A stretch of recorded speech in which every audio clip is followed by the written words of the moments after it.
of the men laying there had been sick for 38 years. When he saw him and knew he had been ill for a long time, he asked him, "Would you like to get well?"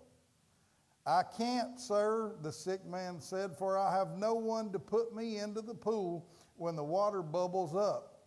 Someone else always gets there ahead of me." Jesus told him, "Stand up, pick up your mat and walk." Instantly the man was healed. He rolled up his sleeping mat and he began walking. But this miracle happened on the Sabbath. So the Jewish leaders objected. They said to the man who was cured, "You can't work on the Sabbath. The law doesn't allow you to carry your sleeping mat." But he replied, "The man who healed me told me to pick up my mat and walk." "Who said such a thing as that?" they demanded. The man didn't know, for Jesus had disappeared in the crowd. But afterwards, Jesus found him in the temple and told him, "Now you are well, so stop sinning, or something even worse may happen to you."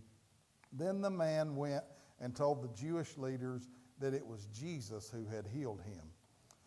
In my notes on my Bible, I got a pretty cool Bible here that has some pretty neat notes. But listen to this. After 38 years, this man's problem had just simply become a way of life.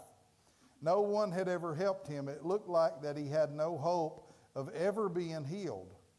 No matter how hopeless the situation seems or trapped we feel in our limitations, God ministers to our deepest needs. Don't let a problem or hardship cause you to lose hope.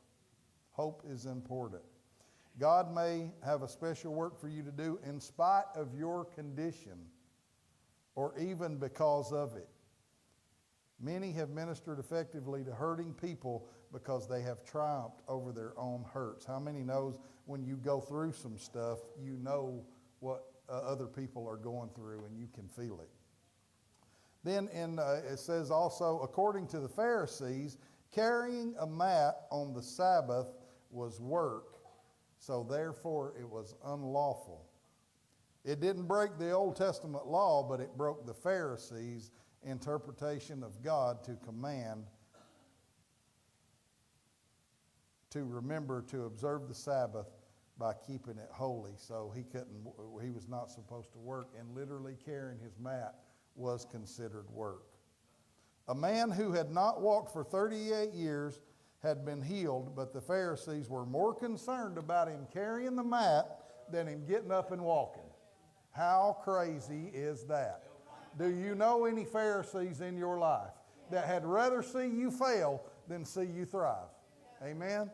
It happens. Bunch of Pharisees. Have you heard about the Sadducees? They're sad, you see.